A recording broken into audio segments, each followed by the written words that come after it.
It's linked to in the description down below. It's an affiliate link. If you do end up buying the plugin through there, I do get a small commission. It does not cost you more to do that, but I really appreciate the small commission because it helps me keep making these videos. The dynamic content for Elementor plugin is very powerful. I have a full video showing all the widgets that they offer. There's a lot of them. I think there's 59 widgets and 17 extensions which extend existing widgets. I linked to that in the description down below as well, and that'll give you a complete overview of the plugin and how powerful it is. And last but not least, I also have a playlist for this plugin. I've linked to that in the description down below as well, and I think that's the last link I'm going to reference for a little while. But anyway, you come to this website, you go to the pricing page, it has all the pricing options. There is a lifetime option as well, which may not be there forever. Might be something you want to take advantage of if you try this plugin and you think it's awesome. So check it out, because I'm going to show you how powerful this thing is in this video. So after this plugin is installed, we can go to our plugin search. And before I search, I'll just close all these and I'll show you all the widgets that you have. There's a lot. Here they are right here. Dynamic content post, archive, creative. I go through all these in another video, like I said. And the PDF button is the one that we want. We're going to click and drag that over to here, and we have our PDF download button. It looks pretty familiar. This is what we saw in the preview. I didn't really change the styling at all. We're just going to play with the functionality of it. So this button will create the current page, or turn the current page into a PDF. And because we are adding it to our template, the template being the design that's applied to all posts on our website, this button will appear on all posts on our website, and it will download the specific posts that it's on, which is pretty great. But there are some settings you have to do to get this working how you want it to. I'm just going to add a little icon. I'm going to add a PDF icon to the button because we have all the design options that we would for any Elementor widget. I'm going to put it after, I'm going to add a little space. There we go, that's good enough. And there are more settings here for the design. I'm going to close that for now because we really want to look at the functionality. Under the PDF tab for the PDF button, we have the title, which is a token. This is the dynamic way of dynamic content for Elementor pulling in information into various places, including this PDF button. And this will become the file name. When you click on the question mark, it shows here the PDF file name. The PDF extension will be automatically added, and this is what it's going to be. So it's going to be the post name, which is miniature donkeys as pets for one specific post. It will be whatever the post name is where you click the button. But take the post name and add a .pdf, and that'll be the file name. You can change this to whatever you like. You can click on dynamic tags. You can go down here to dynamic content and then token, and then click on this again. And there's a wizard mode. You can add the tokens using these square bracket shortcodes if you know what they are. When you're first starting out, you won't know what they are. But we'll talk about those in a little bit anyway. Under wizard mode, we can choose all kinds of things. The post object is where we get the name for the field. Let's just type in title. It should pull something up. Here we go, site post title, title post title. Let's choose this one. And that's now the same thing as we had a moment ago. Pulls in the post title, but we did it instead of using a square bracket shortcode, we did it using the little wizard. And this wizard is powerful. I'm gonna make a separate video about tokens because they're really powerful, and what you can do with them is absolutely insane on a website. So we have our file name set. We currently are choosing to create the PDF, we're choosing the HTML container, which is using this class. So what we are doing, somewhere on the page, this class needs to exist, and that's what's going to be pulled into the PDF. I've found that this is harder to do. It's much easier to use a template than it is to use the HTML container, but it depends on what your situation is, depends how your site is set up. But if we wanted to, for example, have this Elementor-inner, let's copy that as the container class. We click on our post content, we go to advanced, we add a class right here, let's just delete that, of inner-Elementor. And then we go back to our PDF button, and now those match up. And so theoretically, it should pull in all the content that is within that class. And you can do it that way, but I find that way it doesn't allow you to customize it very much because it's not using a template, it just pulls in the raw data. And it doesn't always work how you expect it to, so there's a lot of trial and error. Using these styles down here, you can have no style, Elementor style, or Elementor and theme style, which theoretically should show the page exactly as it is. Then there's the converters you can choose. These are basically the different ways PDFs can be created online. You can have the DOM PDF, the TC PDF, and the browser. Don't worry about what those mean. I'll link to a documentation page down below for dynamic content for Elementor where it explains these and what they are. If you find the PDF that's generated is not how it's supposed to be, try changing these, and hopefully one of those options will render it correctly. We also have options to choose page size. A4 is the common 8.5 by 11 page. Legal is the other one. That's pretty common. But there's also a whole range of other page sizes. So depending on what content you're creating or what you're doing, one of these other options may be just what you need. We can have it be portrait or landscape, and we can also add margins, just spacing on every side of the page so the text doesn't go right to the edge, which happens sometimes. And if you haven't done so yet, this is a great time to subscribe and ring the bell so you keep getting notified when I publish awesome videos just like this one.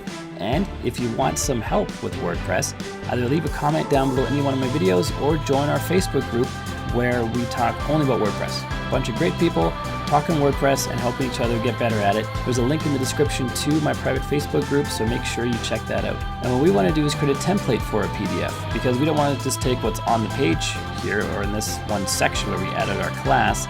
We want to have the title, maybe the author, the actual content of the PDF, and maybe a call to action or some kind of reference or an attribution at the bottom of the PDF.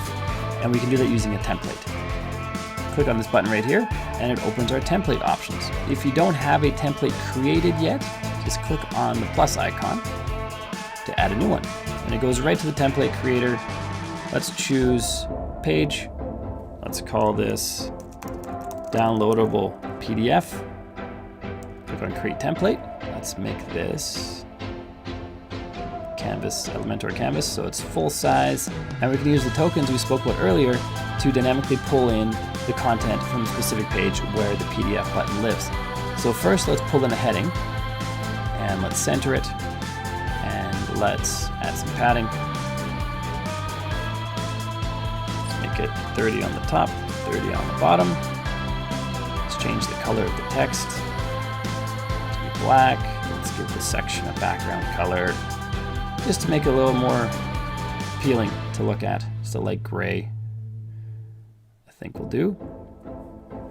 Okay, so now we have our text here, but that text is not what we want. We want the title of the post. So let's go to the content. Let's delete what we have. Let's click on the dynamic tags button, scroll down, choose dynamic content token, click on it again, go to the wizard. Unless you know the shortcode, you can just use the shortcode if you know it.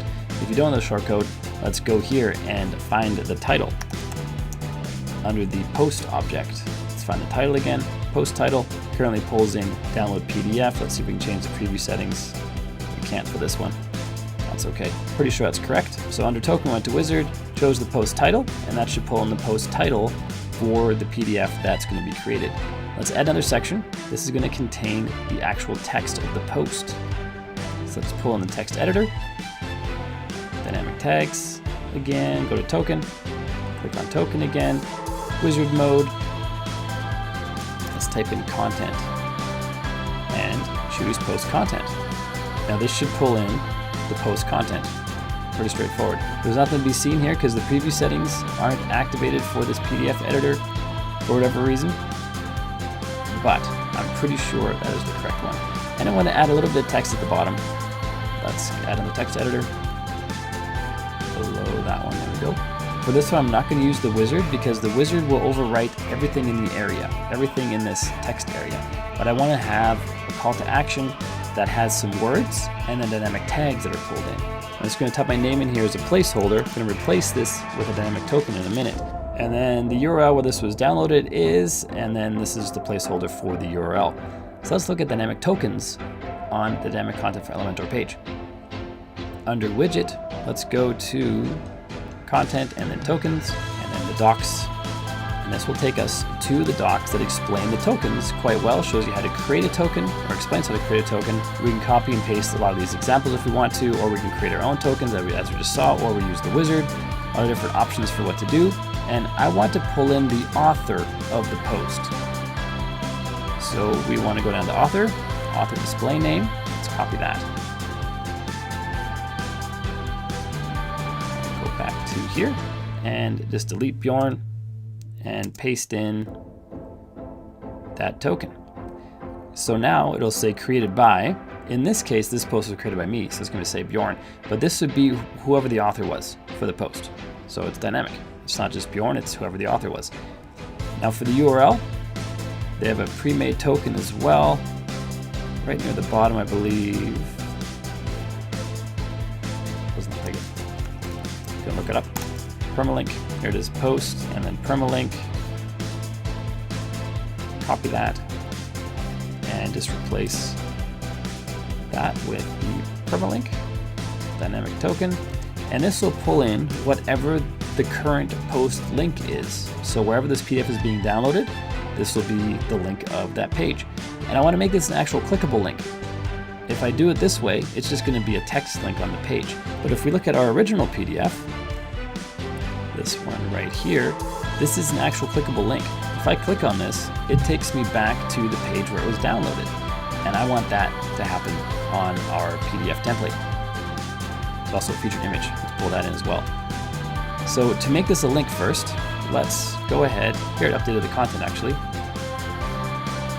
When I click out of the element, it says created by Bjorn, and this is the URL of this current page. When I click into it, it shows the permalinks, or sorry, the tokens, so you can edit them.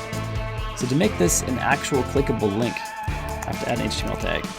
ahref equals opens the link tag /a, closes the link tag, and we just copy this again, and we paste it for the ahref, which is the actual link, and I did that wrong. Let's try that again. Copy this,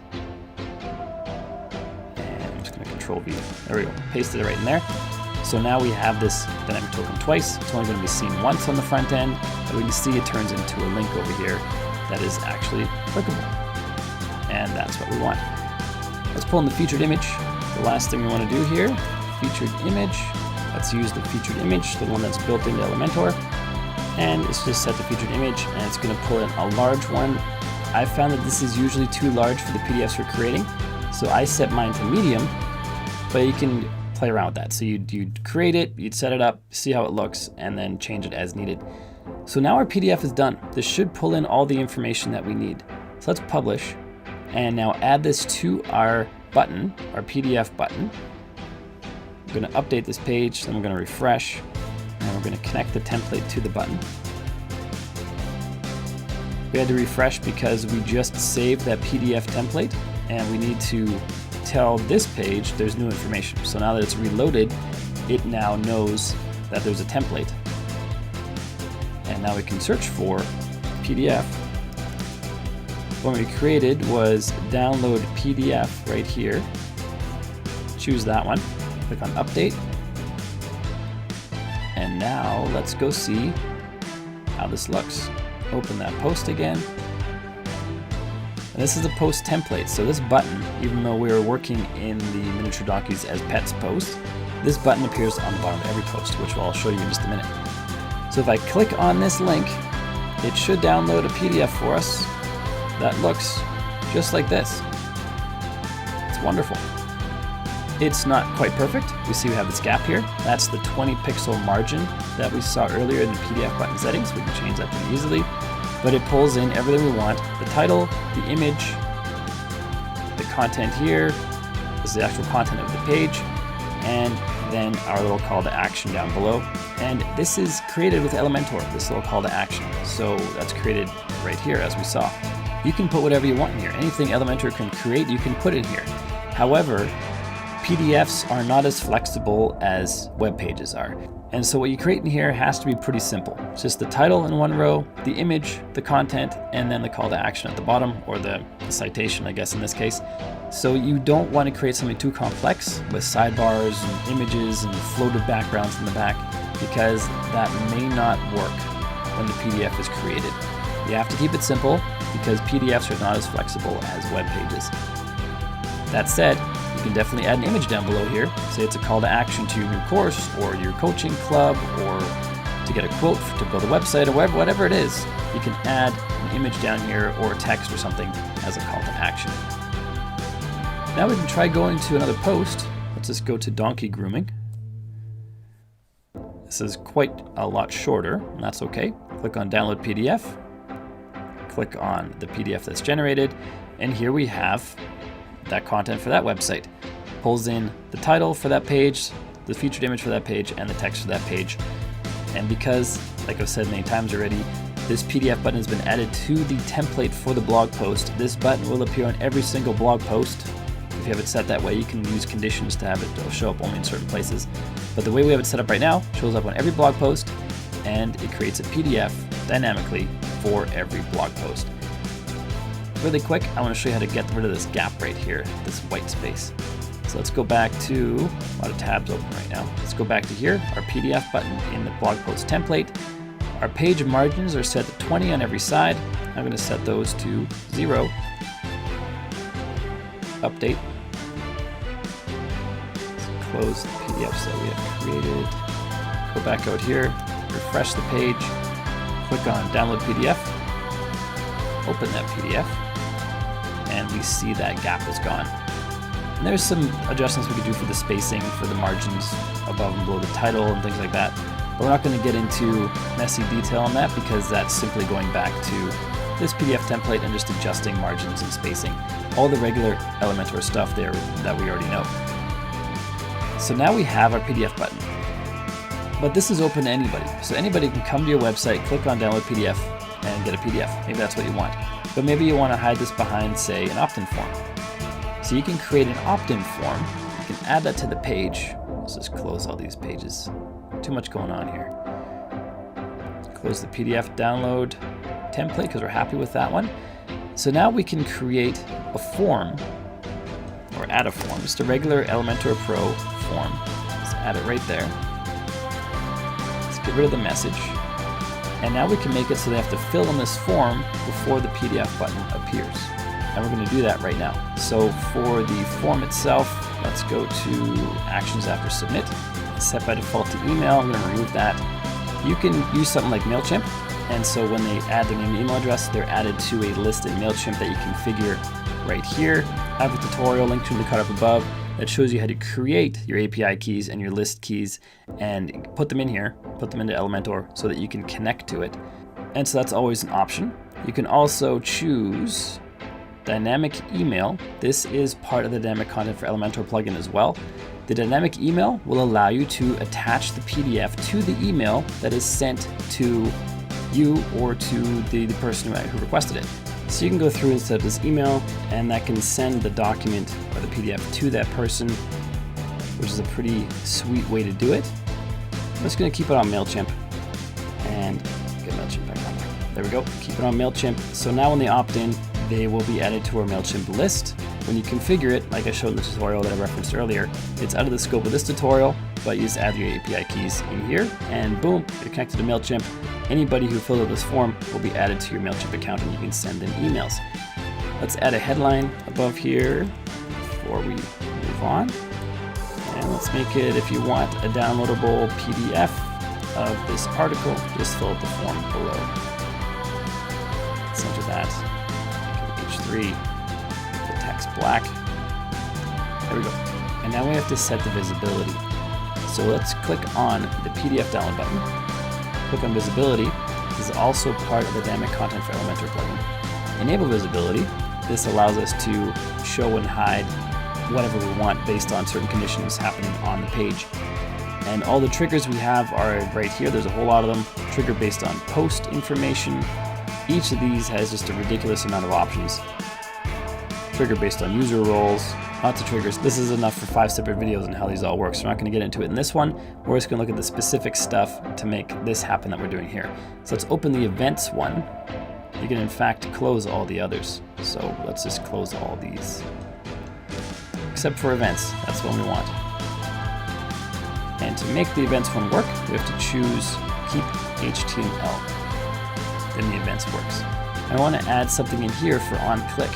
What this means is when something is clicked, that's when our button appears.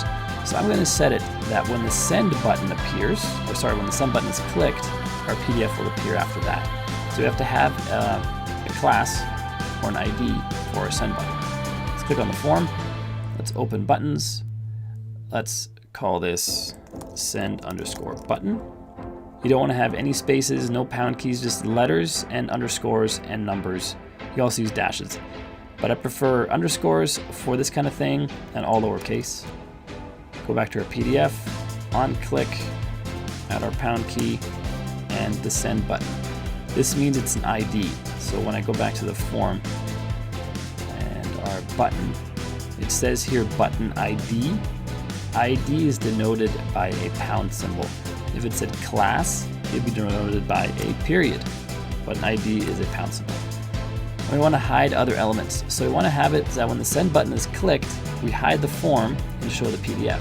So you got to add an ID to the form itself, the whole form overall. Let's click on the form again, go to advanced. I'm going to add another ID in this case. Let's call it opt-in_form. Copy that, go back to our PDF, and right in here, hide elements, opt-in form. And then click on update. And now that should be all working. We're not connected to MailChimp, but it should still work. It might show a MailChimp error, but because we clicked the button, it's not checking to see whether the connection to MailChimp worked. It's checking to see whether or not we clicked the button. And as long as we click the button, it should work. One last thing I want to do before I do that, I want to have an animation. I want to have it slide in so that we can see something happening. A little bit of an animation makes it a lot more fun. Let's refresh this page so we have our animation applied. Fill in our name and our email, click on send, and there's our PDF button right there. Click on that, and now we have our PDF. Boom, that's how easy it is. So if you wanted to have your PDF hiding behind an opt-in form like that, that's how you do it. You could also have it hiding behind, so this is true, hiding behind these guys. If we can add an ID to these, then you can have it hiding behind here as well. So we can add an ID to the overall. Let's just try this.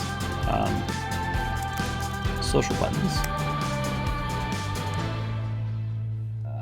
Let's make this button appear on click of the social buttons. Let's get rid of hiding the form, and let's just hide this form right now. Always hide the element. Now it shouldn't even be there. And this guy should appear when the social buttons are clicked. So let's click on update. Let's refresh this page. So now we have nothing. Should change this text to say, click the social icons below. Now, hopefully, if this works, if we click on one of these, our download button should appear. So click on Twitter, and there's our download button. So we share, it's not sharing right now because it's not configured to, but we clicked on it and our PDF download button appeared. So you can hide the PDF behind so many different things because of the power that we have in dynamic content for Elementor. And that's just one of the triggers we can use. As you saw earlier, we can have things that happen on the post, different user roles, different types. You could have it so only logged in users see the download PDF button and not logged in users see a call to action to create an account, for example. You can have it based on terms and archives, dynamic tags, devices and browsers, date and times, context, WooComment, random, custom condition, which is powerful because it's PHP based. You can use any kind of PHP script you want as long as it returns a Boolean response as in true or false. So the power that you have is really unlimited for how you can display this PDF download button. We can also create PDFs from forms. So if you have a big form that's being filled out, say a registration form for a school or your practice or whatever it is, or an invoice or something or a quote request, you can have the Dynamic Content for Elementor plugin create a PDF that it attaches to the email that is then sent to you and the person to fill out the form. I'll make another video on that because it's quite in depth, but it's super powerful. And so if you want to check out this plugin, I highly encourage you to go to their website, check out all the stuff they have here. There's a lot of information, a lot of documentation about their widgets and how powerful they are. And then go ahead and purchase a copy because it is fantastic. It is one of two, in my opinion, two must-have plugins for Elementor. This is one of them because it just extends it so far and gives us so much power to create dynamic websites. And like I said earlier, the link in the description down below is an affiliate link. It does not cost you more to buy through that, but I get a small commission from Dynamic Content for Elementor, and that helps me keep making these videos.